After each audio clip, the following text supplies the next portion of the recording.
In this video we've got a towel rail that's been ripped off the wall. Stick around, I'll show you how to cut out the damaged piece, install some timbers to make it strong, put a new piece of plasterboard back in and we'll plaster it all up, and then we'll even go through the process of installing the towel rail back on. All that and more coming right up. Hi everyone, I'm Brad McKinnon, a drywall finisher, interior plasterer, taper and jointer and jib stopper as we call it here in New Zealand.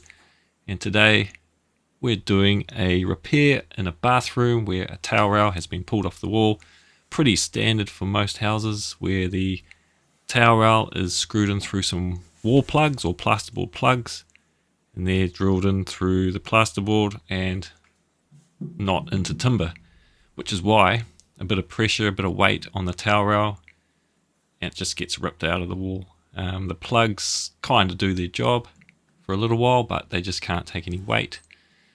So any bit of pressure, the towel gets caught on the rail while you're trying to pull it off, it's gonna damage the wall. So what we're going to do is repair the wall. I'm going to show you how to cut it all out and repair it. But we're also going to install a bit of timber just to give it a bit more strength. Clients want the towel rail back in the same place. Generally I'd patch up the wall and sort of move it over to a timber stud, which you can sort of find pretty easy by tapping on the wall or if you've got a stud finder.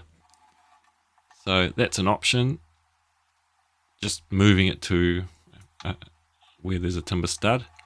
But if that's not an option, we can install a bit of timber as we repair this wall anyway. So we'll do that.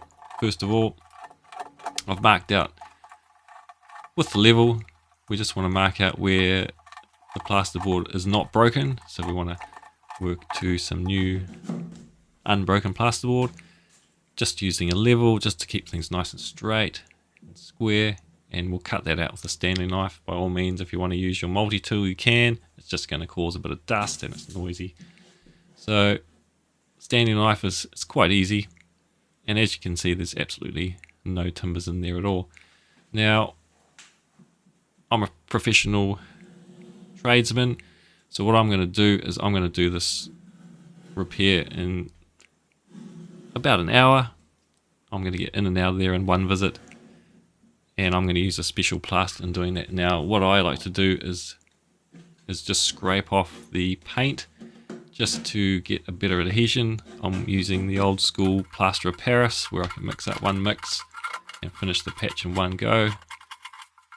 But if you're a beginner, if you're doing this at home, by all means use some pre-mixed plaster compound, the multi-purpose compound for all three of your coats, and you don't really need to do this part here of scraping off the paint because the glue-based plaster will adhere to the painted surface. You can just give it a sand up, a bit of scuff up with a bit of sandpaper, and that'd be absolutely fine. But I like to just take the paint off, so with the plaster of Paris I'm using will stick better to the plasterboard or the paper of the plasterboard. And that's why I did that process there. So I've got a bit of plywood here. It's just a little bit bigger than the hole, so I can put it in there. And you can use anything you like, a bit of 3x2, 4x2 if you can get it in there. Now you'll notice as well I've also cut the corners off just so I can get it in there. There's not much room in that hole. And I've also put a fixing in the center to hold it. So if I drop that, it's gone inside the wall. So that's what the fixing is for. And I'm just marking where the center of that timber is so I know where to screw it. It's quite a little bit bigger than the hole, so that's where it's going to get its strength. Using a bit of 3x2 or 4x2, you can just go longer, either up and down, or you can put it across ways and just doesn't have to be as wide as well. And then we can hold our fixing we have there while we put our screws through the plasterboard and into the timber. So I'm just going to put two at the top and two at the bottom, and that's going to hold it absolutely fine while we screw in our drywall screws there.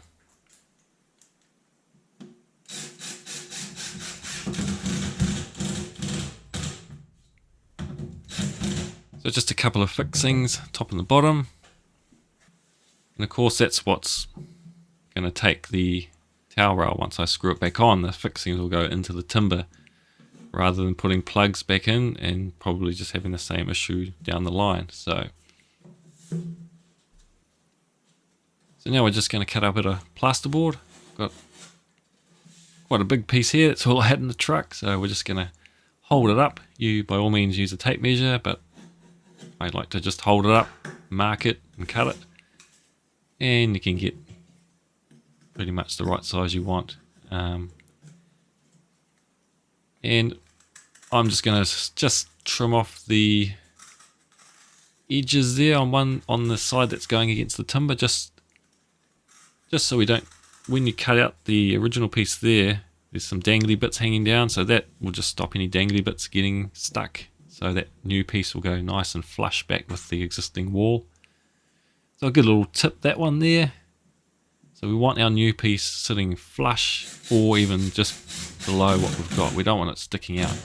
We don't want to cause a bump in the wall when we plaster it up. So it's got to be flush or even below the surface. So make sure you get all those dangly bits off the existing out of the way, so that can go back nice and flush. So I'm just going to put in a fixing in each corner. Now I don't want to put a fixing in the center, because that's where we're going to be screwing our towel rail back in. So we want to keep that center area free for all those fixings to go in through the center.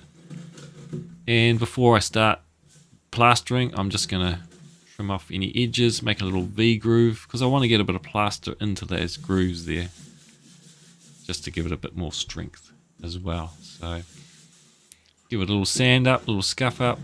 Just use the back of your knife just to push in any of those dangly bits that are hanging out. We don't want those sticking out. And I've got a bit of fiber fuse here, some of the wide stuff that will go over the whole patch. So good little tip too is just to cut off those corners, so you can sort of, your knife's not bumping off those edges as you're going around. Just another little tip to make things a bit easier. Now, like I said, I'm a professional and I'm just using this plaster of Paris, so I can do all 3 coats in one go, and the stuff sets pretty quick. Now, as I said before, if you're a beginner or a DIYer, you can just use the pre-mix multi-purpose compound you get in a bucket. But what you'll have to do is you'll just have to do each coat at a time and let it dry in between. But if it's your own house, you've got plenty of time to do that, and it'll be a lot easier. You don't have to worry about plaster setting or going off or going hard and not being able to sand it back. So yeah, DIYers, just use the pre-mix stuff and just do 1 coat at a time, let it dry. Once it's dry, come back, do your 2nd coat, let that dry, come back, do your 3rd coat, and you can let that dry before you sand it. So, but I'm going to do all 3 coats in one go. I'm just going to put on my first coat, put the tape in, press the tape in, and then go over it again straight away. So that's been about 5 minutes. It's already setting up. So I'm just going to give it just a quick scrape back to get everything nice and flat.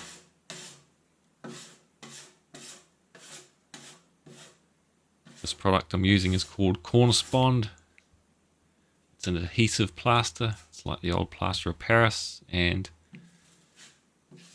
already, so I'm just using the same mix. I've mixed up 1 mix, and I can manipulate it on the hawk, on the trowel, by mixing it up and working with it, and that'll cause it to go off faster. So that's how I can finish this patch with just 1 mix of plaster. So this is the 2nd coat going on. I like to go the opposite way. Now that's all set, we'll give it another little scrape back. We do our 3rd coat, and I'm going to go the opposite way just to fill everything in this way.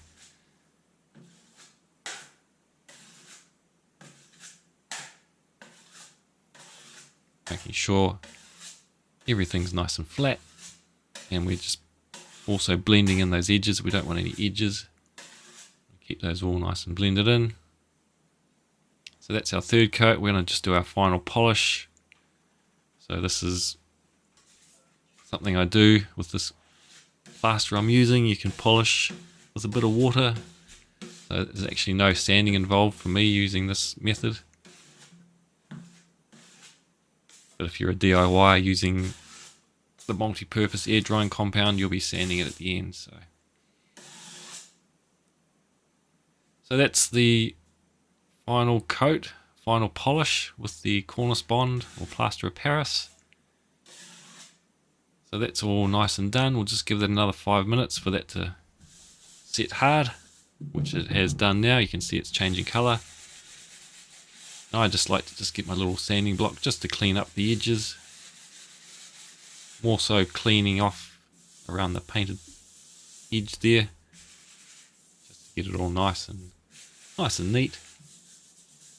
And that's the plastering done. So the clients informed me that they have the paint, but they also wanted me to install the towel rail back on while I was there, and they're happy just to paint around it because they didn't have any tools handy to do this sort of thing.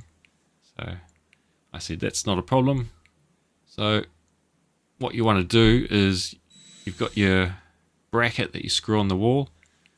Because I'm screwing back into timber, I'm just using a fine small drill bit just to pre-drill through that timber. I don't want that timber to split if I just screw straight into it. So just a bit of pre-drilling.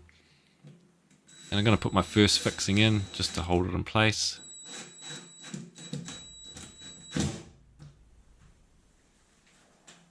Make sure it's nice and square and level. And then I'm going to do just going to pre-drill my other, this one's got 4 fixings in it, so I'll just pre-drill my other 3 holes. So that first fixing I've already put in, that first screw is holding it in place.